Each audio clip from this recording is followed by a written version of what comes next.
Always cooking up some porridge. If it ain't about the mission, then you know I'm gonna ignore. Got the scripts, ooh. Bring out the law and read the prophets, pop the tent, true. I keep a Bible dictionary, apocrypha too. Don't shame the lame, feed the hungry, heal the sick too. Yeah, heal the sick too. Ow, a sheep. Head wraps, that's what we do. Fringes down to the shoe. You stopping, we can't hear you. What says she captain? What? I'm a she-brew. Head wraps, that's what we do. Fringes down to the shoe. You stopping, we can't hear you. What says she captain? Try to lit like a light too. Always dress is pure and vessels to the light true. Your body right, but your spirit is detached. Ooh, I drop a scripture, now these women feel attacked. Ooh, don't let that demon gas you up and get you slapped, boo. I make a call and get a lawyer on a lag, cool. Sisters talking about pulling up, but where you at, too? Silly women, second Timothy, a damn fool. We kicking sisters out the camp like what's her name, who? Don't get me messed up. We come with wisdom, water, and a sword. Best believe.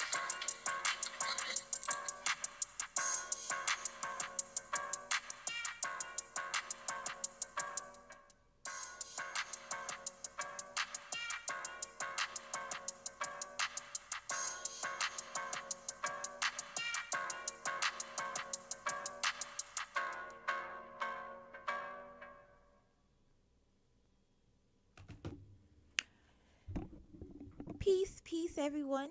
How's everyone doing today? It's your sister, your favorite girl, Shia, lawyer, the hood priestess, here with another story time episode.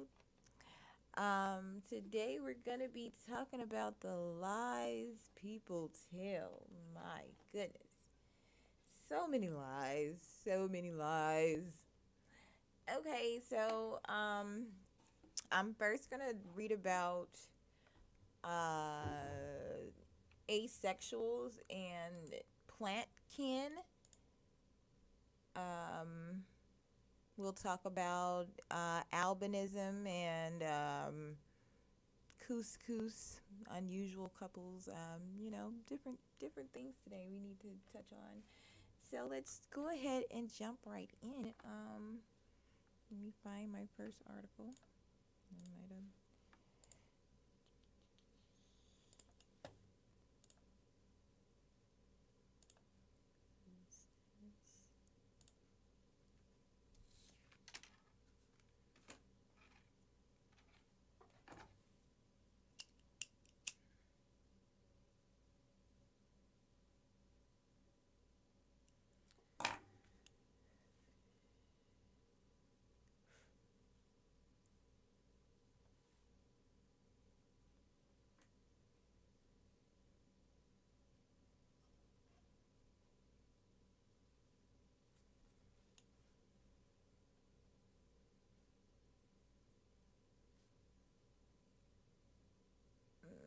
Hmm, hmm, hmm. Oh, this is a good one. Um, let's see if I can get this downloaded.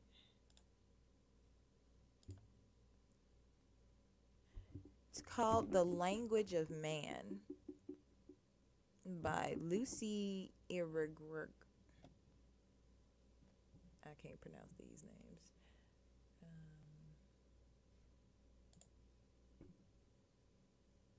Just a second.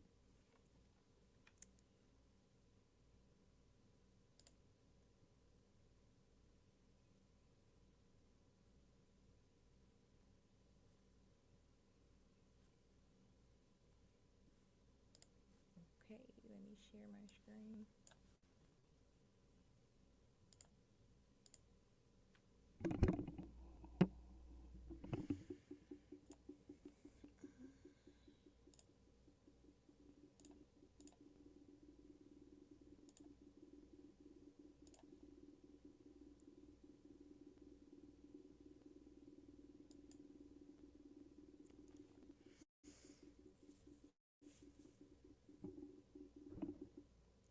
Okay, so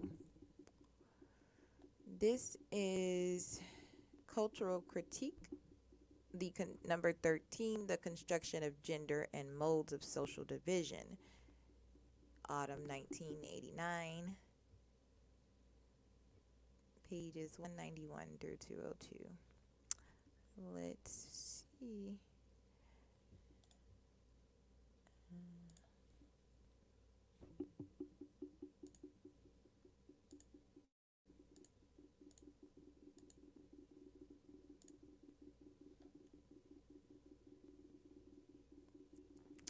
Okay, so the problem of the sexuation of discourse has paradoxically never been posed. Man, as an animal gifted with language, as rational animal, has always represented the only possible subject of discourse, the only possible subject. And his language, or lang, appears to be the universal itself. The mode or modes of predication, the categories of discourse, the forms of judgment, the dominion of the concept, have never been interrogated as determined by a sexed being. If the relation of the subject speaking to nature, to the given or fabricated object, to God the Creator, to other intraworldly existence, has been questioned in the different epochs of history, it has never seemed, still does not seem, necessary to call into question this a priori, that this is still and always a matter of a universe or world of man, a perpetually unrecognized mechano law prescribes all realizations of languages, all production of discourse, all constitution of language or lang, according to the necessities of one perspective, one point of view, one economy. The necessities of man supposed to represent the human race. It seems that this self evident truth, which is at once immediate and inscribed in our entire tradition, has to remain occulted, has to function as the radically blind point of entry of the subject into the universe of speech or dire. To open one's eyes here amounts to extreme impudence, a folly as yet unheard of, a violence that calls for the mobilization of all kinds of arguments, even those apparently in contradiction, to maintain the established order. Such a reaction shows that this question is not innocent, that it shakes the foundations of what was given as universal, beyond the reach of empirical imperatives, of subjective or historical particularities. Such an interrogation cannot, therefore, remain local. It doesn't touch only a few of the modalities of speech or dire, the singularities of expression possible in a language or lang. It can't be formulated from within an already existing general code. In short, it doesn't belong to the idiomatic register. The problem of the sexuation of the production of discourse can't be boiled down to the problem of an idiolect. Unless we admit that the language that lays down the law is already the idiom of men, the manifestation of man as idiot. The recourse to etymology won't mute the effect of what is startling in the discovery of such a truth. The universal appears there as a particular proper to man. Why not? Hasn't this particular proved its effectiveness? Why would a power or a will to do or to speak only be valuable on the condition of being universally valid, or of imposing itself as unique and exclusive? Doesn't this limitation of its range reduce its powers of comprehension? And doesn't there remain in consciousness, mind, subject, and all the figures of discourse a naivety in the Hegelian sense of the term, masking itself under the absolute predicate that the sexuation of discourse and more generally of language is forgotten, or perhaps the failure to recognize a matter sexed masculine producing its truth, affirming and denying itself in truth, being, mind, presence, etc., or simply language.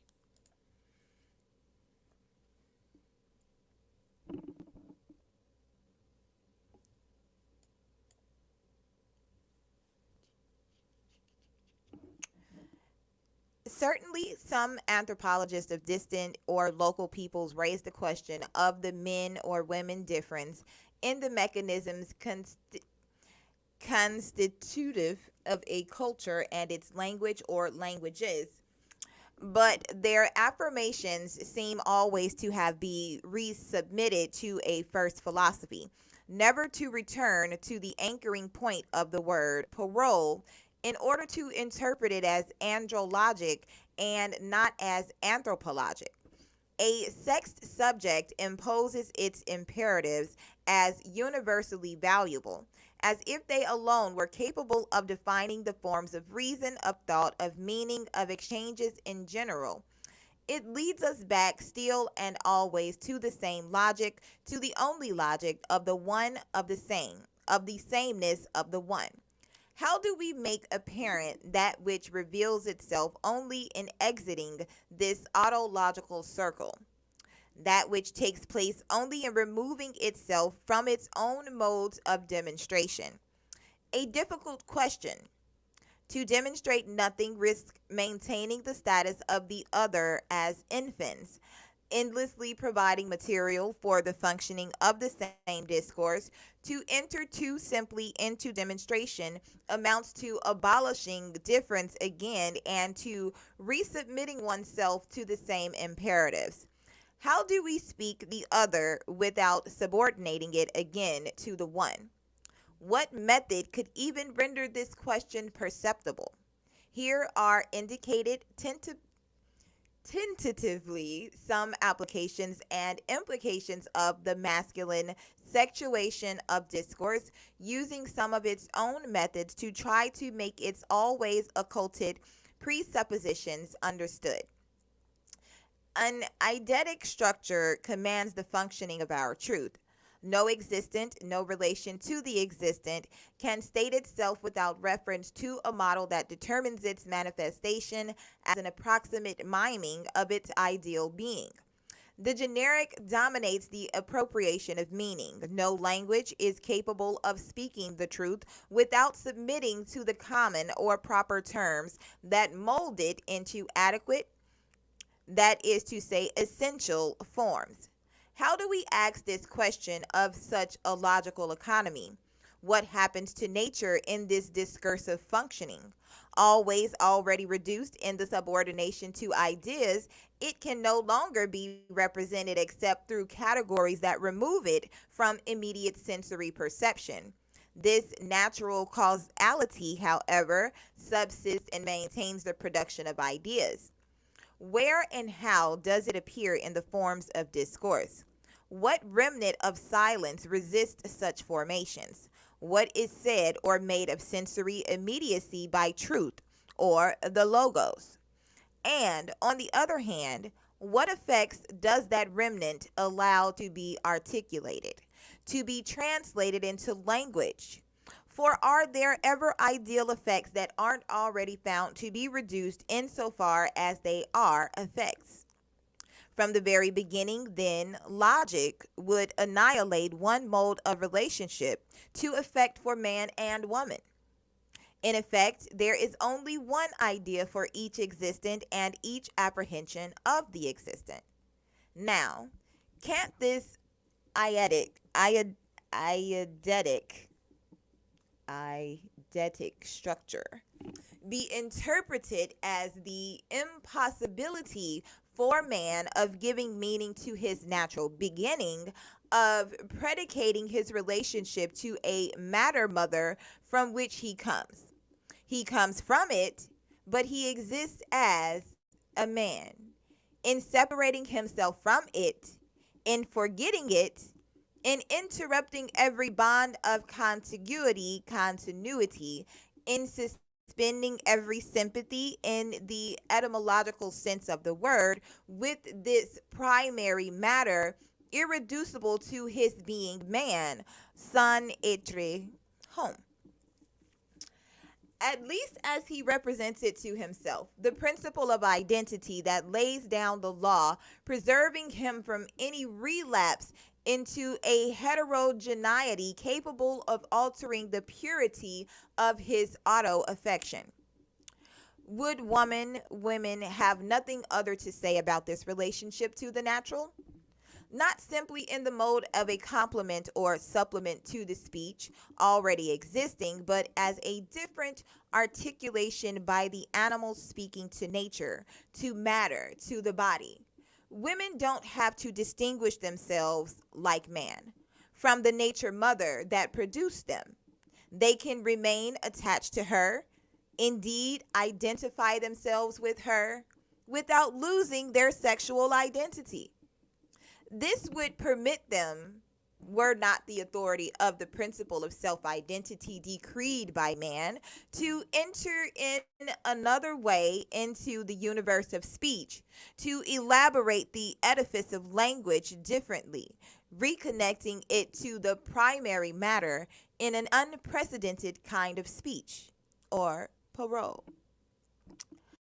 This would interrogate, at least for women, the hypothesis of nothingness and of non being at work in our logic since the very beginning. These notions of emptiness, absence, whole, abyss, nothing, the conception of the negative, to which the history of thought periodically returns and which science progressively helps it to name, though they persist, as the attraction of the still nameless for and in man himself, as if the more physics or psychics strives to resolve the question of the void, the more insistently the latter comes back to man as what he has projected into and onto nature, for lack of an answer to what is going on in and for him.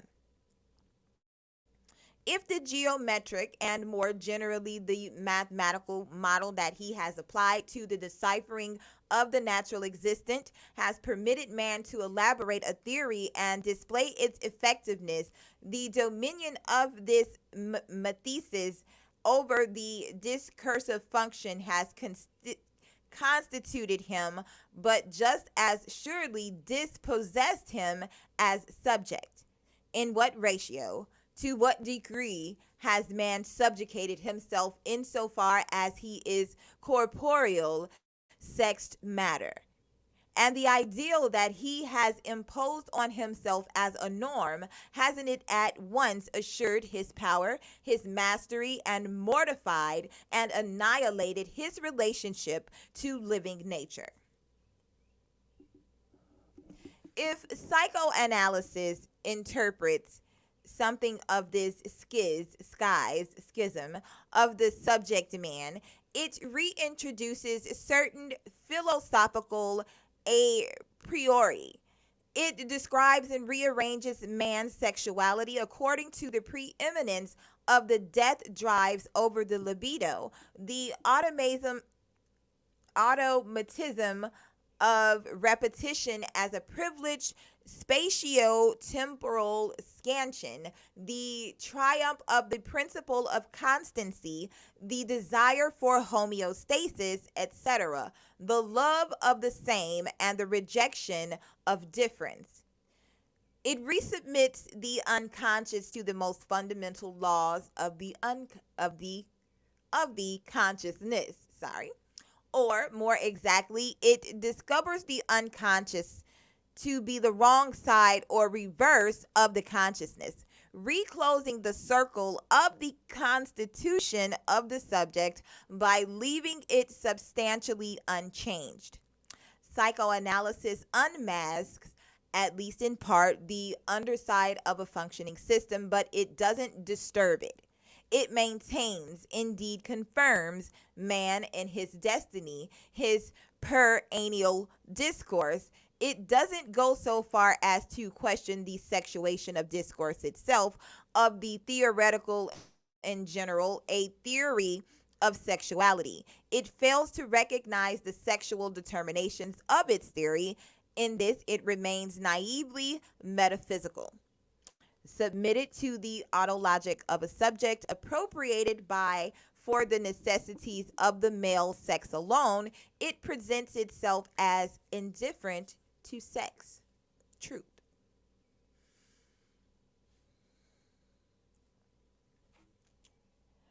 The dominion of the one, of the sameness of the one in Western logic, supports itself on a binarism that is never radically called into question.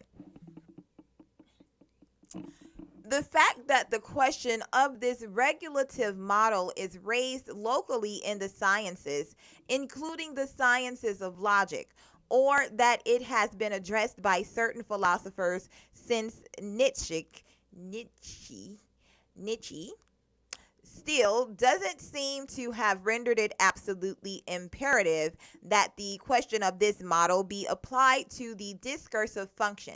Yes or no, inside or outside, good or bad, true or false, being or non being, and all consequent and subsequent dichotomies remain the oppositions in terms of which the subject enters into language, though not without their bending to language to the principle of non contradiction, yes or no, not yes and no at the same time, at least ostensibly.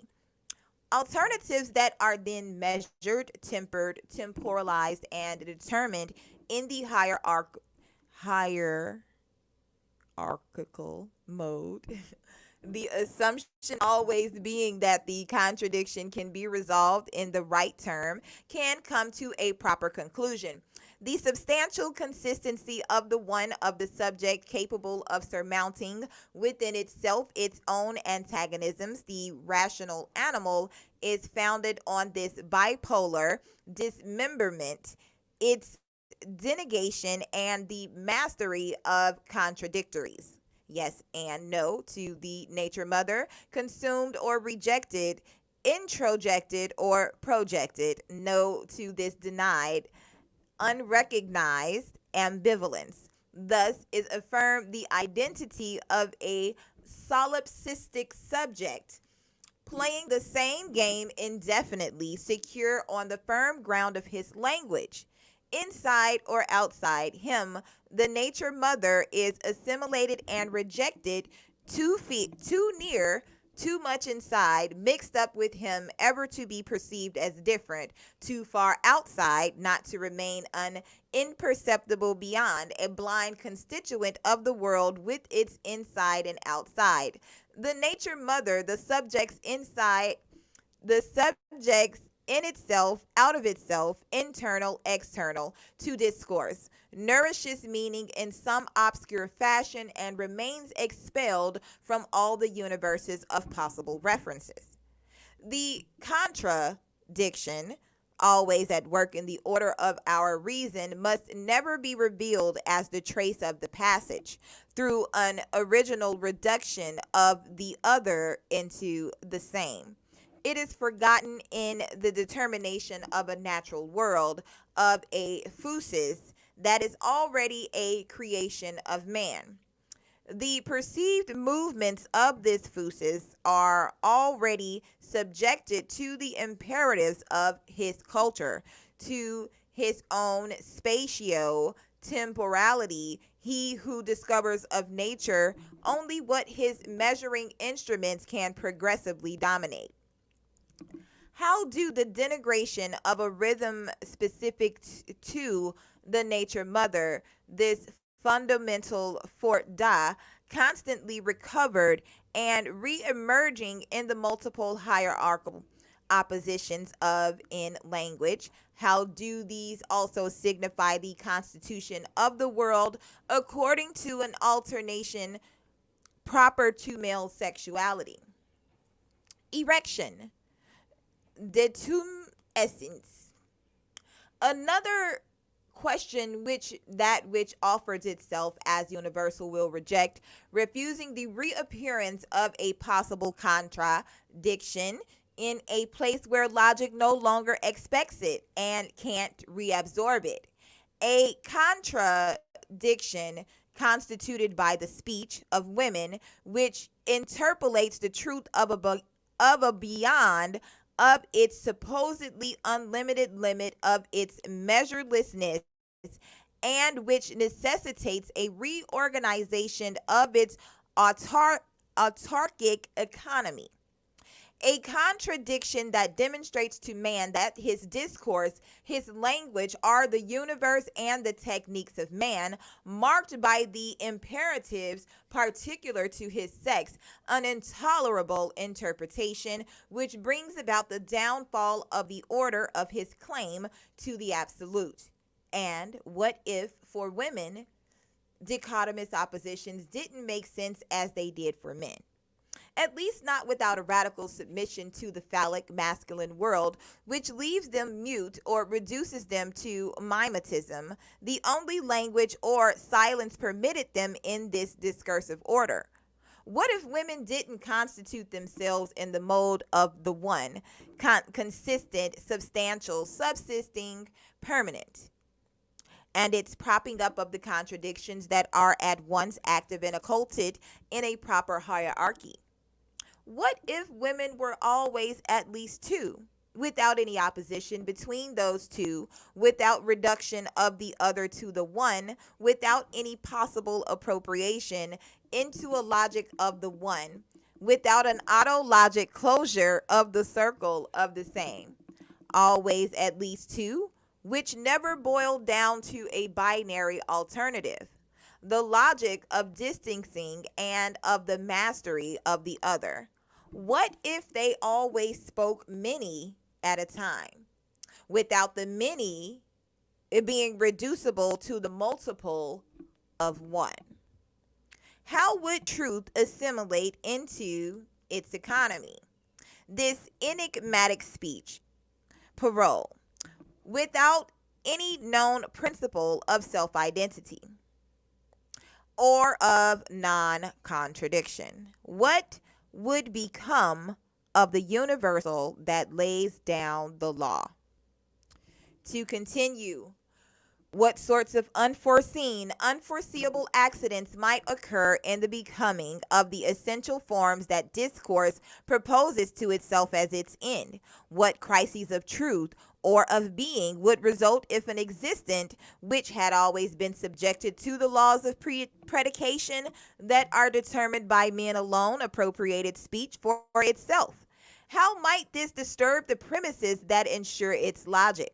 Let an existent depart from the ontological status that is imparted to it once and for all, and meaning of truth of being loses its immutability, its impassibility. Discourse unravels, overflows into the infinite, rediscovering its aporious. To put it differently, how does the deprivation of a specificity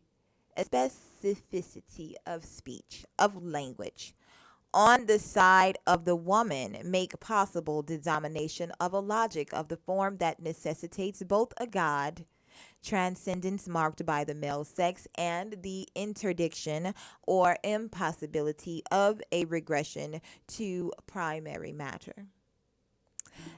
The penalty for which might be that all substance should relapse into indifferentiation?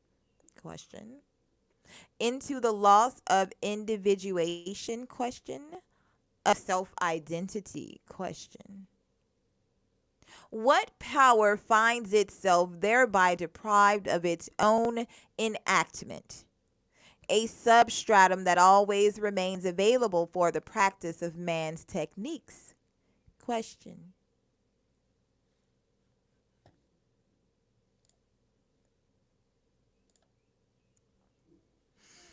From this point on, is discourse anything other than the arca technique serving to help man to come into his being? Does it not constitute from the very beginning a tool useful to the becoming of man and man alone, inaugurating itself as the space of an impossible exchange except between man and himself. If form were no longer extrapolatable from matter, if matter and form should engender one another endlessly, without a limit prescribed by the domination of the one over the other, wouldn't this perspective reopen another mode of exchange? In which the one and the other, man and woman, for example, would give each other matter and form, potentiality, actuality, in a process of becoming that is never teleologically halted, without stable transcendence or immanence. What opposition, but also complementarity of the pair matter form woman man would thereby find itself thwarted, thus confounding both the force of binarism and the substance origin that it supports and maintains. References of a single agent subject affected by its own activity, active producer and passive recipient of the energy it would always already have appropriated for itself in a coming and going between the outside and its own inside that would make it turn in a circle. Transfer that would no longer have its beginning nor its end in some other.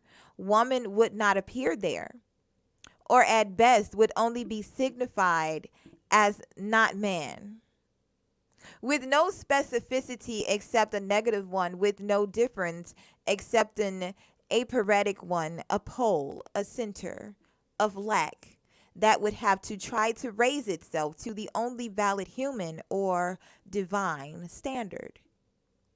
The notions of man and woman only form, strictly speaking, one notion, still hierarchically dichotomized with regard to such a logic. And what if this other speaking nature acceded to its language?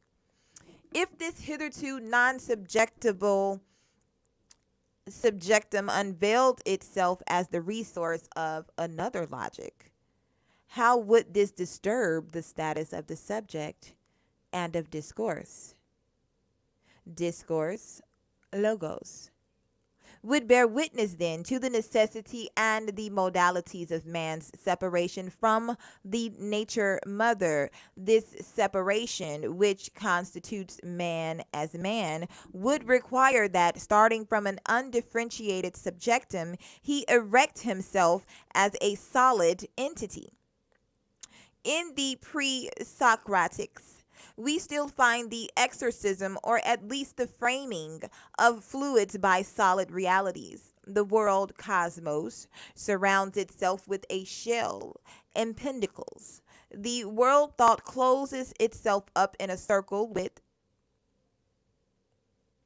Western logic calls for and relies on a mechanics of solids.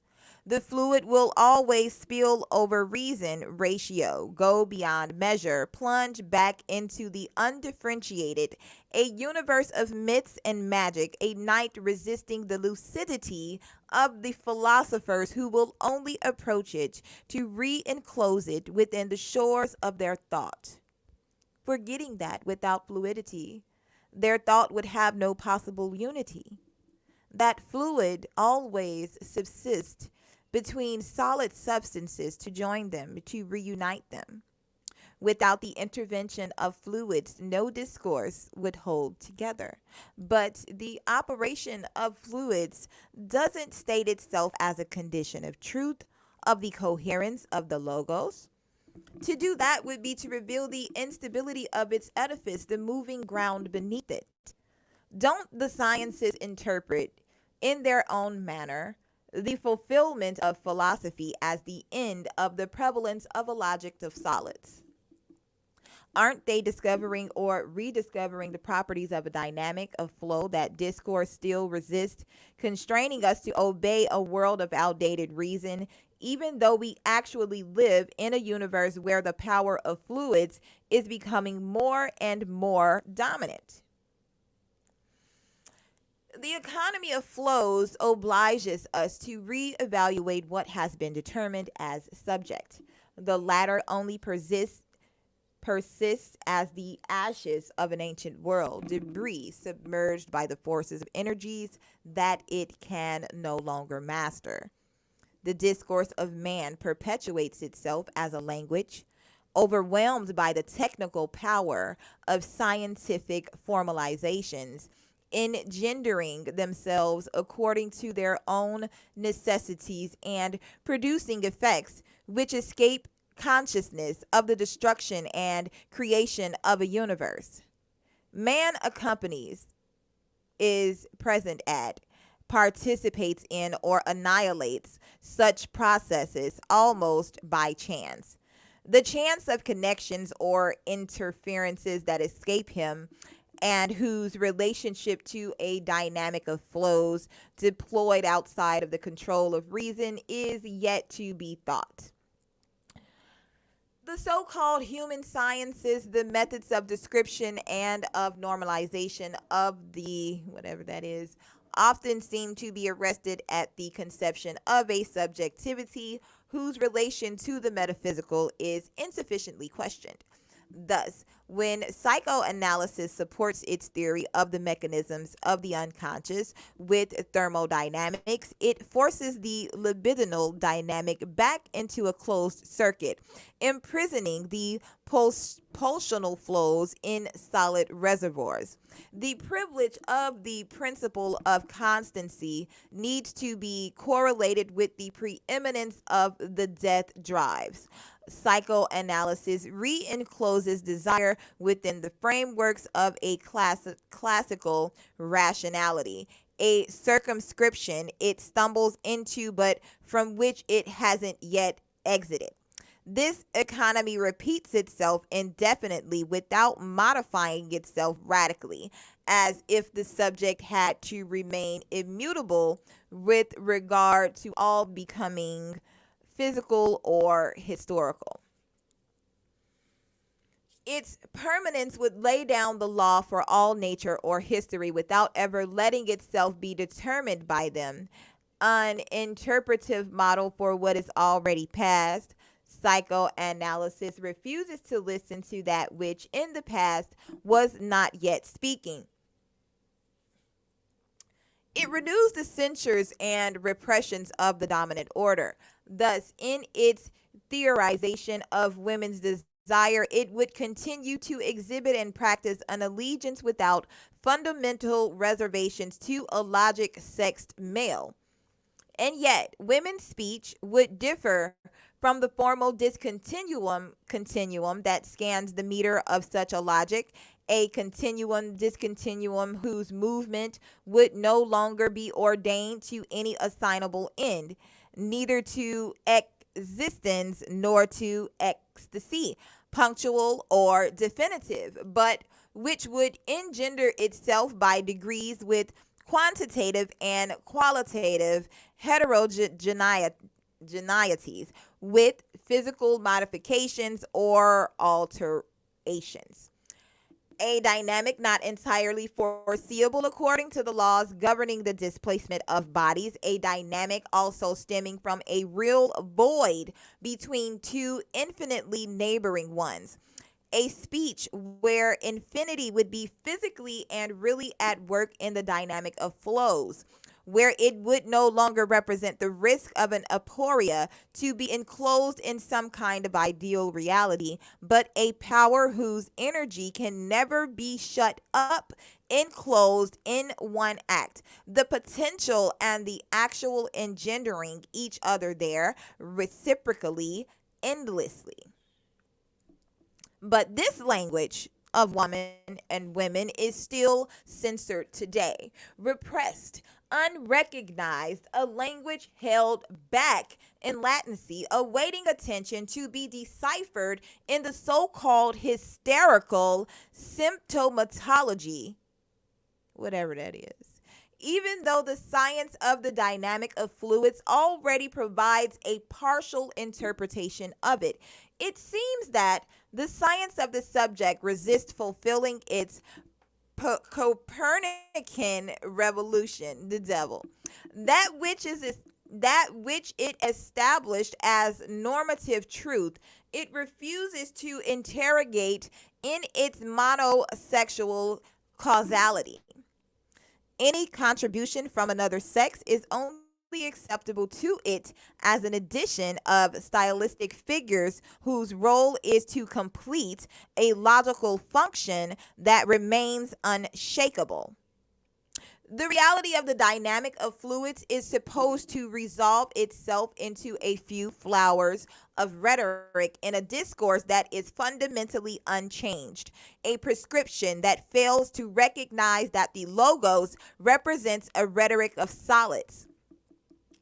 Thus, psychoanalysts object that it's only a matter of metaphors when the definition of the mechanisms of the unconscious finds itself interrogated from the standpoint of an economy of real flows. They haven't seen that the principle of constancy, homeostasis, and the whole Freudian libidinal theory amount to a system of metaphors. They listen, interpret, and norm the psyche according to a thermodynamic metaphoricity whose effectiveness, though not non existent, is restricted.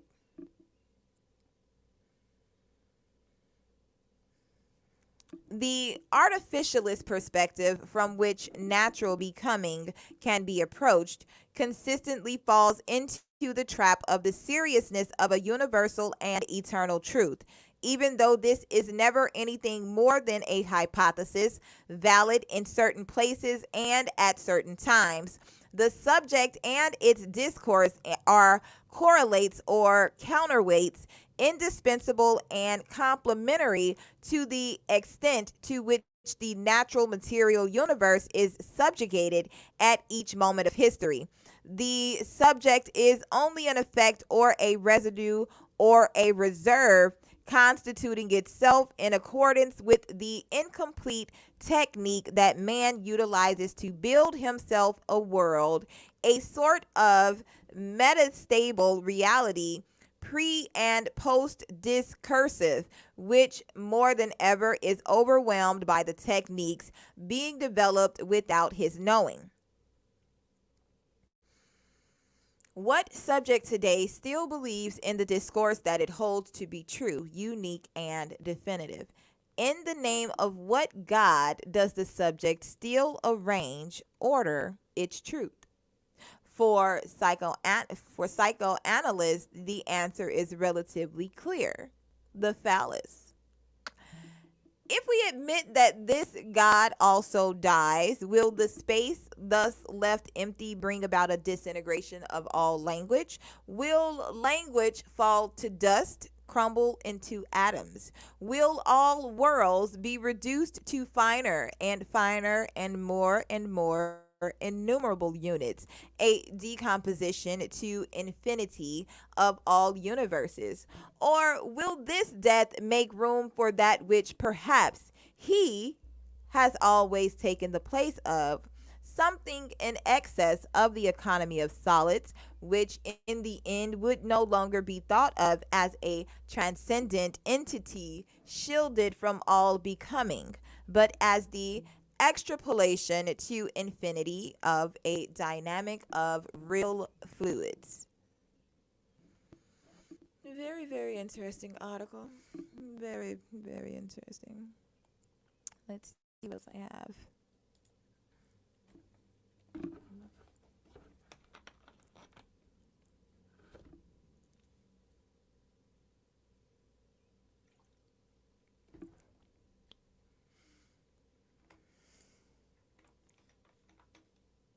All right, all right, all right. Let's see.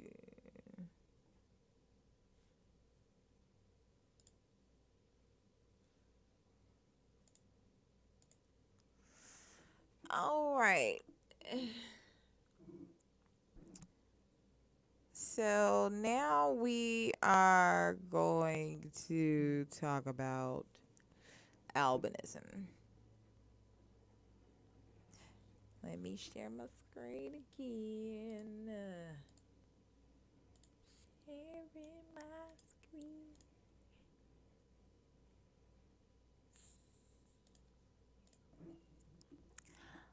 All right.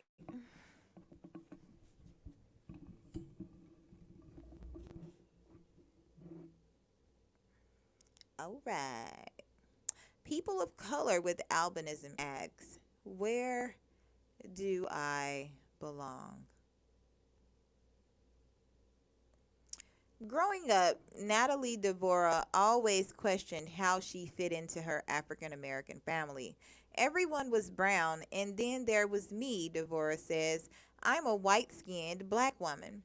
That's how I navigate through the world. That's how I identify. Devora has albinism, a rare genetic expression that leads to little or no melanin production. No matter what race or ethnicity someone with albinism is, their skin and hair appear white because of a lack of pigment.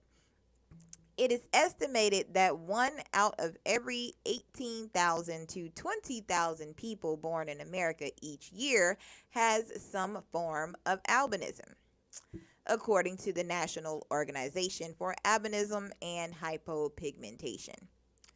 Devora grew up in Oakland, California, where every so often strangers would ask her mother about her white child. It made Devora question where she belonged. If we were out doing something as simple as buying shoes, it would be, whose child is that? Are you babysitting that child? Devora recalls, my older brother would joke, someone left you on the doorstep and rang the doorbell and left.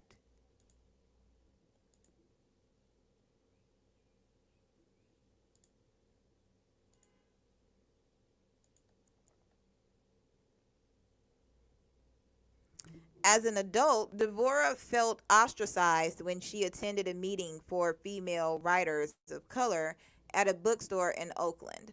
One of the other writers wrote and read aloud a piece about how the meeting was a black only space. Devora felt it was directed at her and almost left. Instead, she wrote a piece of her own in response. It touched on how my life had been a war of colors. Devora says, and how she struggles with being both a black woman and a black woman without pigment. That deep internal struggle felt by many with albinism often goes unnoticed by others because they often don't look like the people within their racial group. The question is, where do they fit? Unfortunately, society has some problems with difference, says Mike McGowan, the president of the National Organization for Albinism and Hypopigmentation, or NOAA. It can manifest itself to a child in terms of teasing and being shunned.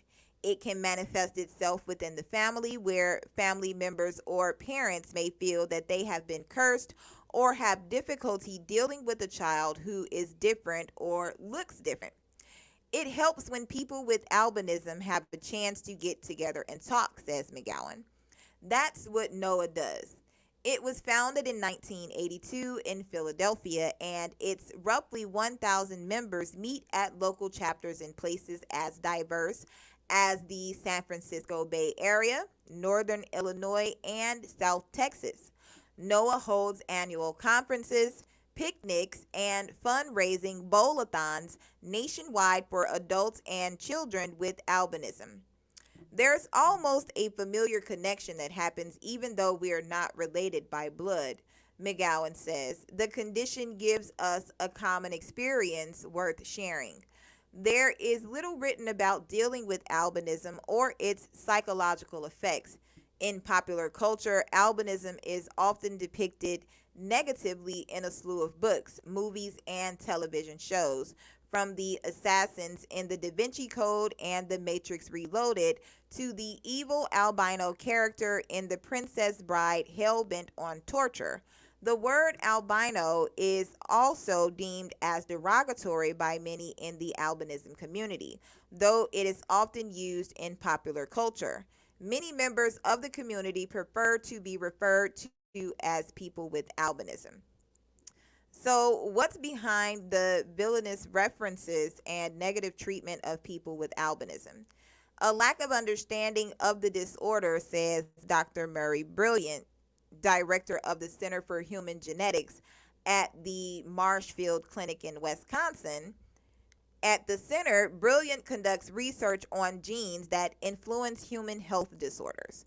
Human beings define race as an important factor in identity. Brilliant says it's very important for people to have a group identity, and albinism can complicate things. This is Natalie and Jewel Devora. People with albinism have at times been revered around the world, but sometimes with some disastrous consequences. In 2012, NPR reported on East Africans with albinism in Tanzania being hunted for their body parts because they were considered auspicious. An organization called Under the Same Sun strives to protect Tanzanians with albinism. According to the 2011 Al Jazeera documentary Spell of the Albino, these killings have gone down in part thanks to the media attention. That brings us back to the original question. In a society where race is intrinsic to the fabric of our society, leaving aside the myths of post racialism and colorblind politics, where do people of color, but without color, fit? Do they need to fit? And how should everyone else change their own perceptions about albinism? Natalie Devora's daughter, Jewel, is also African American and has a dark skin tone. Jewel, 20, who is adopted, says she was upset when she learned about how her mom has struggled with her identity over the years. Color does matter. Unfortunately, says Jewel, people with albinism are in the middle of it because everyone around them is asking them what color they are and where they fit in. At the same time, Devora points out African American people with albinism have some privileges that others, like her daughter, do not. Having white skin can affect how they're treated anywhere from job interviews to police encounters to their own homes. Even though someone may know that I am black as they are, there is still some assumption that I'm white, she says, or that my blackness is not the same as theirs based on my skin color, which means I would have access to greater privilege, which honestly, in some cases, is true. The Devoras point to the experience of shopping for clothes together. Natalie says she often notices salespeople keeping an eye on Jewel, but not on herself or other white skinned people in the store. My responsibility as her parent and just as a person in the world is to call attention to that, like, so why are you following my daughter around? Brandy Green, 33, is another African American woman with albinism. She lives in Chicago and is an associate with Teach for America. She didn't find Noah until she was a young adult and says it would have helped to know about it as a kid since neither she nor her parents, who were also African American, understood her condition. People at school would just be like, "You're an albino," and I'd be like, "I'm fair," because I didn't know at the time, Green says. My parents hadn't told me, so I didn't take it as truth. She recalls her parents' explanations for her color. "Oh, we had white people in our family a long time ago," or "you just take after some lighter people in our family." As a result, Green says she would overcompensate to try and prove she was African American, which didn't feel right either. Her mother also struggled with questions from strangers about her daughter's looks. "I think she didn't really want to acknowledge any kind of difference," Green says. "She'd tell me, 'You're just like everybody else.' But over time, she felt more and more that albinism was a huge part of her identity." Green was a student at Grinnell College in Iowa when she first learned about Noah. An older African American woman on the staff of her college, who also had albinism, invited Green to a local event hosted by the organization. For the first time, Green was able to talk about how she had been treated in the past. She remembers trading stories with people she met that day. "Oh, wait, you were teased too? Oh, wait, I was teased." Green recalls laughing. "They called you Casper, just kind of talking about that." After seeing Noah's positive impact on Green, her dad supported his daughter's involvement with the organization. That support has also helped Green embrace her identity long after her parents died. I grew up feeling really alone based on my difference and experiences, Green says. Now she says she's comfortable in her own skin and helping others with this condition. I'm very open about discussing it, very open about educating others. Interesting.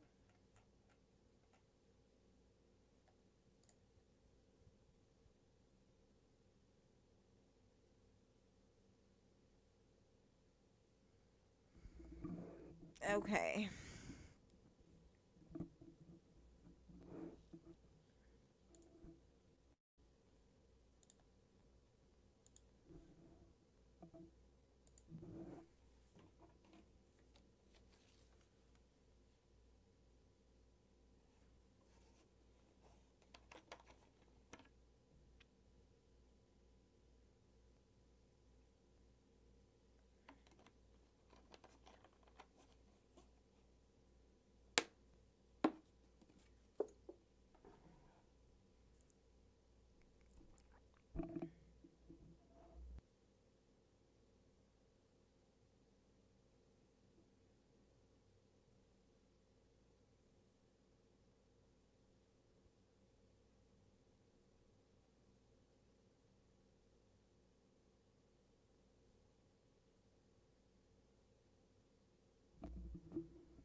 Mm-mm.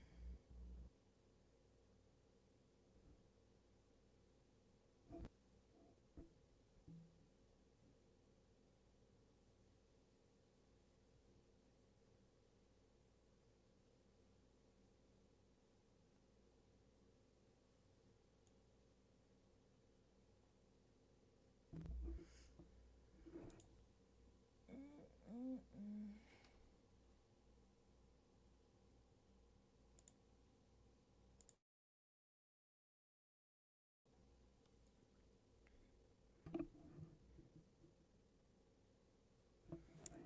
Okay.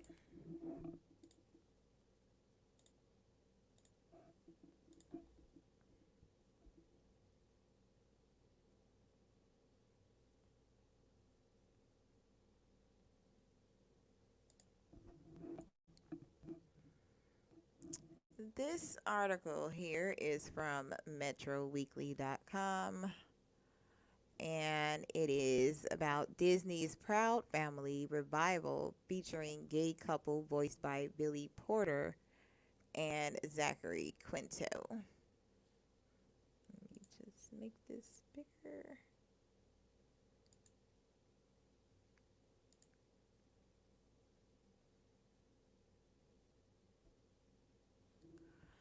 So the upcoming Disney Plus revival of animated series The Proud Family will feature a same-sex couple voiced by Billy Porter and Zachary Quinto. The show, titled The Proud Family: Louder and Prouder, is set to debut on Disney Plus in 2022 and features the same-sex executive producers and voice cast as the original animated series, which ran on the Disney Channel from 2001 through 2005.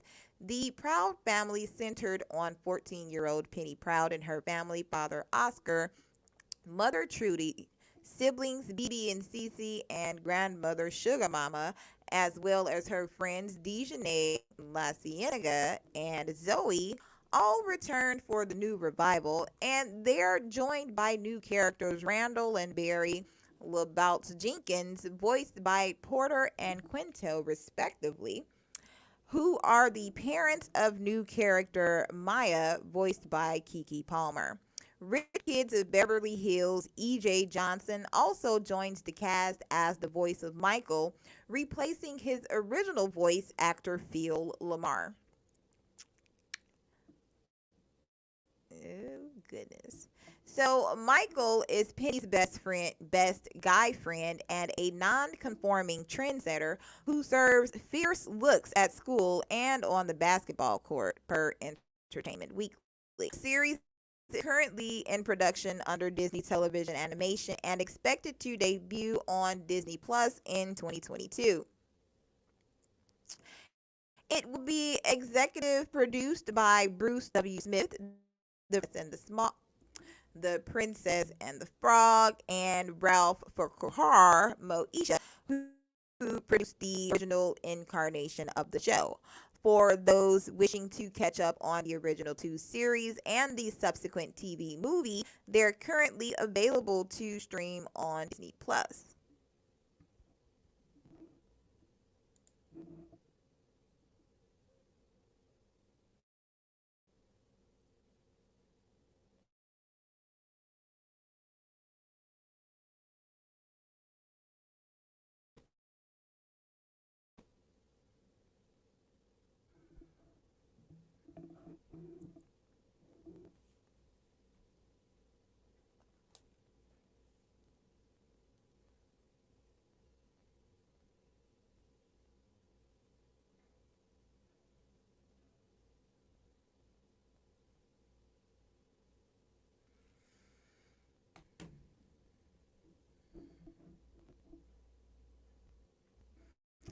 Disney star Joshua Bassett comes out as LGBTQ.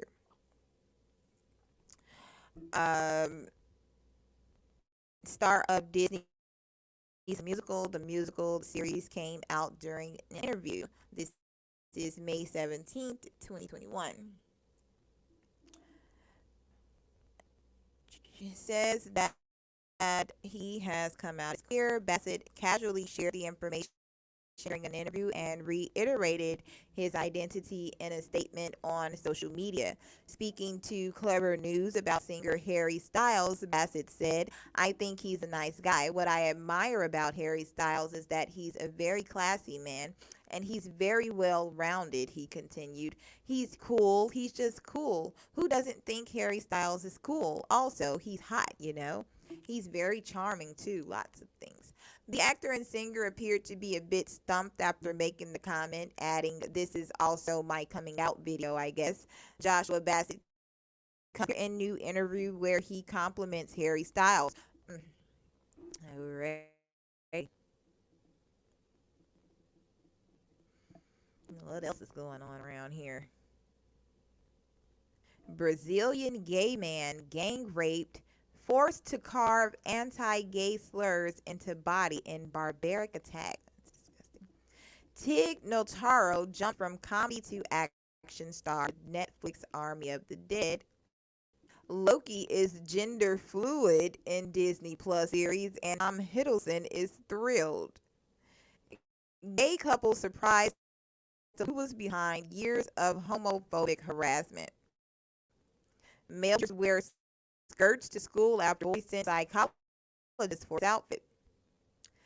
Danica Roem used a troll's anti-trans message to raise thousands for her campaign.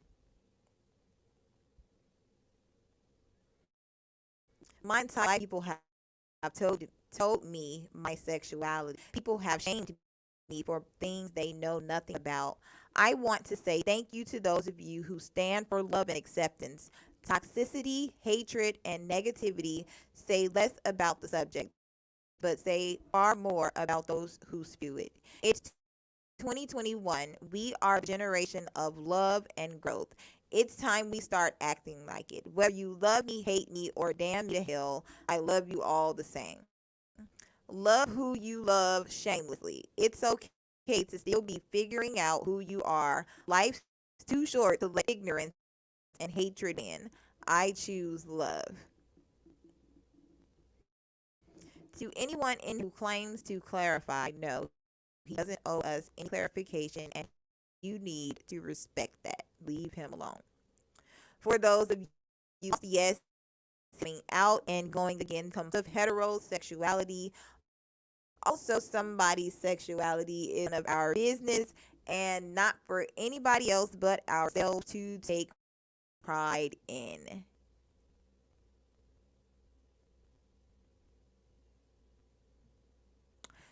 Whew.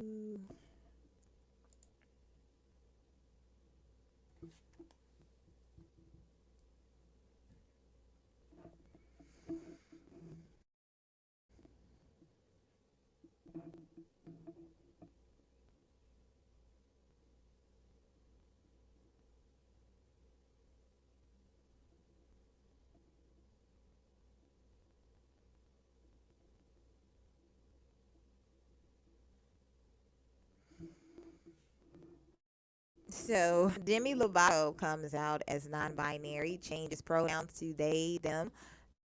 The singer said they, them best represents the fluidity I feel in my gender expression. Uh, I'm so happy to share more of my life with you, the 28-year-old wrote on Twitter. I am proud to let you know that I identify as non-binary. I will officially be changing my pronouns to they, them moving forward. The Grammy nominated singer and actress said they had realized their gender identity after a lot of healing and self reflective work. I'm still learning and coming into myself, and I don't claim to be an expert or a spokesperson. Lovato continued, sharing this with you now opens another level of vulnerability for me. I'm doing this for those out there that haven't been able to share who they truly are with their loved ones. Please keep living in your truths and know I am sending so much love your way.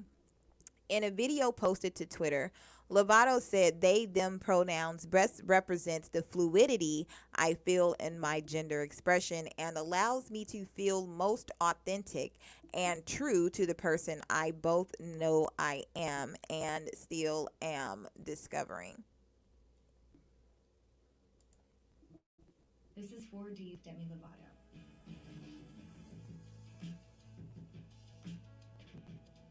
Living in the fourth dimension means existing consciously in both time and space. But for me, it means having conversations that transcend the typical discourse. I want to take this moment to share something very personal with you. Over the past year and a half, I've been doing some healing work. And through this work, I've had the revelation that I identify as non binary. With that said, I'll officially be changing my pronouns to they, them. I feel that this best represents the fluidity I feel. What the? Who the hell is that?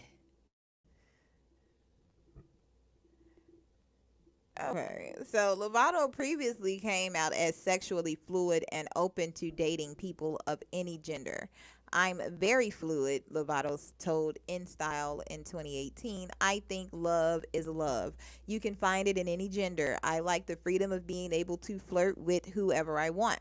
Lovato has been a longtime supporter of the causes, including canceling a 2016 concert in North Carolina after the state passed its infamous bathroom bill banning transgender people from public accommodations. In 2017, Lovato took history making transgender lawmaker Danica Rome, a Virginia state delegate, as their guest to the American Music Awards. Lovato, who starred in Disney's Camp Rock films in 2020's Eurovision Song Contest, The Story of Fire. Fire saga, has released 7 studio albums and garnered 2 Grammy nominations. Their most recent album, Dancing with the Devil: The Art of Starting Over, explores Lobato's journey to recovery and self empowerment after a 2018 hospitalization for a near fatal drug overdose. It was accompanied by a critically acclaimed YouTube documentary series, Demi Lovato Dancing with the Devil, which featured interviews with Lobato's friends and family and captured Lobato's struggle with drug and alcohol addiction, their recovery, and the production of the album.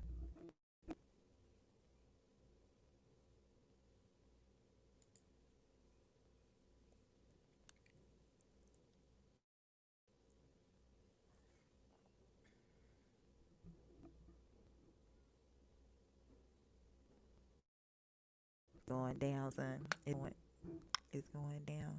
It's going down. It's going down. Oh, oh, mio, mio. Ah, it's just everybody turning.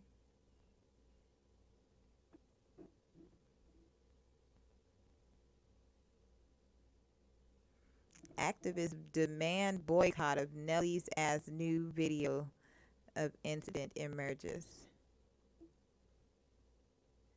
Supreme Court sides with Catholic adoption agents refusing to place children with same-sex couples. Stephanie Beatrice brings queer representation to In the Heights and bids farewell to Brooklyn Nine-Nine. Virginia Tech football player accused of killing Tinder acquaintance after learning they were born male. Brazilian gay man ganged raped, forced to carve anti-gay slurs into body in barbaric attack. Tig Notaro jumps from comedy to action star with Netflix's Army of the Dead. Loki is gender fluid in Disney Plus series, and Tom Hiddleston is thrilled. I have to read that one again.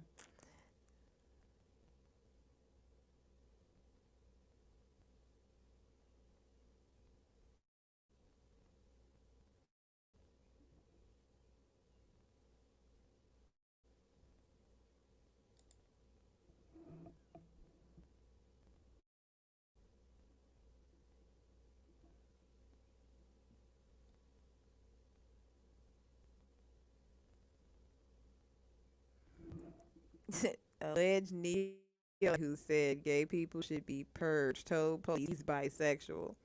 His name, the person, Andrew, I thought it said Demock, is faces terrorism charges for allegedly sharing racist and homophobic propaganda. Oh, goodness.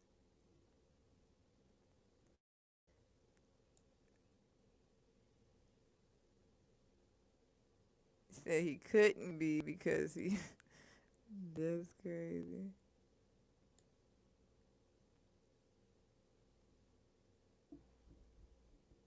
Multiple charges of terrorism and public order offenses and is currently on trial at the Central Criminal Court of England and Wales. Demcock is accused of disseminating racist and homophobic propaganda, including writing an article, The Truth About the Holocaust, which called Jewish people a cancer and argued for the destruction, the eradication, the extermination of an entire race of people, according to prosecutors. Whoa, buddy.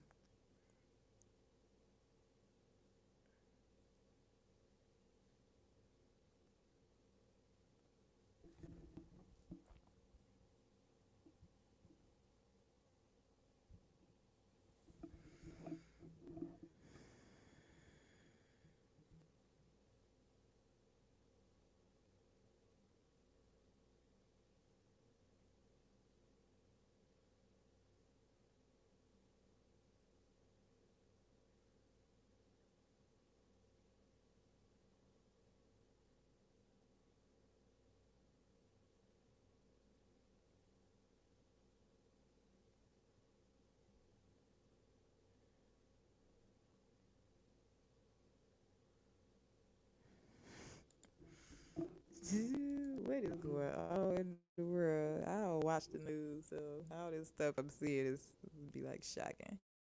White House approved pundit says coronavirus will purge gay people.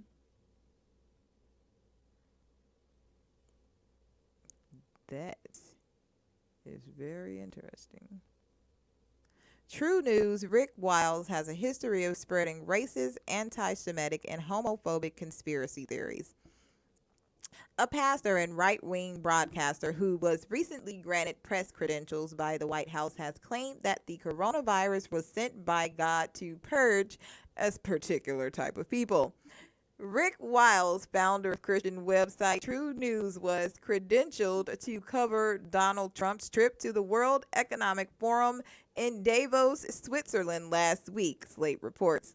That decision to legitimize Wiles as a journalist was made despite True News' history of promoting racist and anti Semitic conspiracy theories. They include Wiles suggesting that the Jewish mafia murdered President John F. Kennedy and frequently calling President Barack Obama a demon from hell and the jihadist in chief. Mere days after the Davos trip, Wiles used the January 27th edition of True News to suggest that the spread of the coronavirus is a plague from God to purge a lot of sin off this planet, Right Wing Watch reports. Wiles said China was the epicenter of the outbreak, which he called one of the last steps of judgment because of its godless communist government. He then turned his attention to the United States, suggesting things aren't much better here, branding those people vile and disgusting in the process. Look at the spiritual rebellion that is in this country. The hatred of God, the hatred of the Bible, the hatred of righteousness, Wiles said. Just vile, disgusting people in this country now. Transgendering little children, perverting them. Look at the rapes and the sexual immorality and the filth on our TVs and our movies. Folks, the death angel may be moving right now across the planet, Wiles continued. This is the time to get right with God. The blood of Christ will protect you.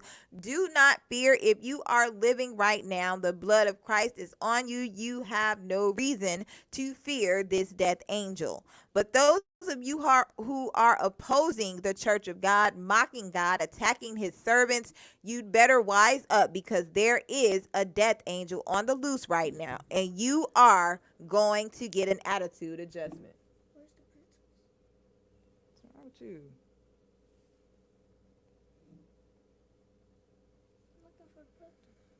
Down there.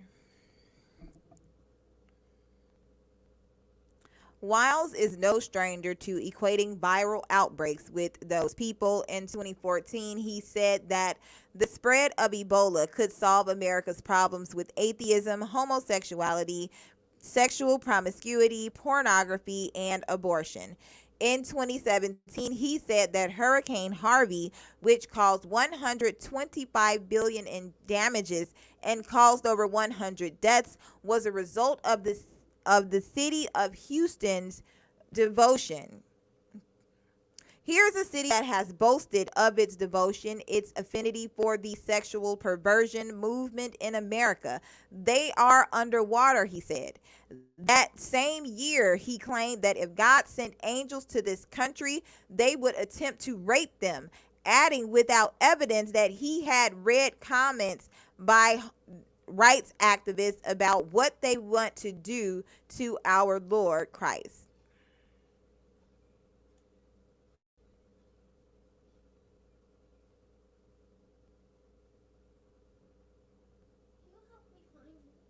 Hmm? Give me a hug, eh? Ugh. Ugh. They probably on top of the dresser. I already looked on it. I already looked on it. Be right back.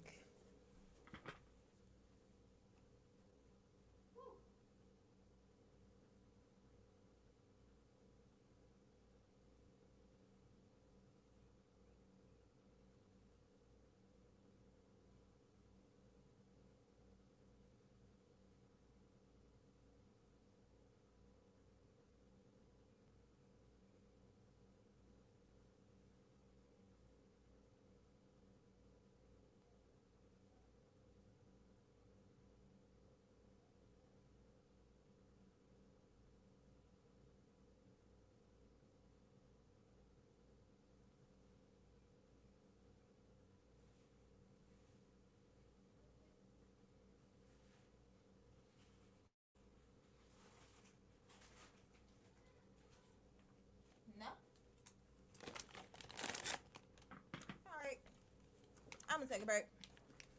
I'll be back.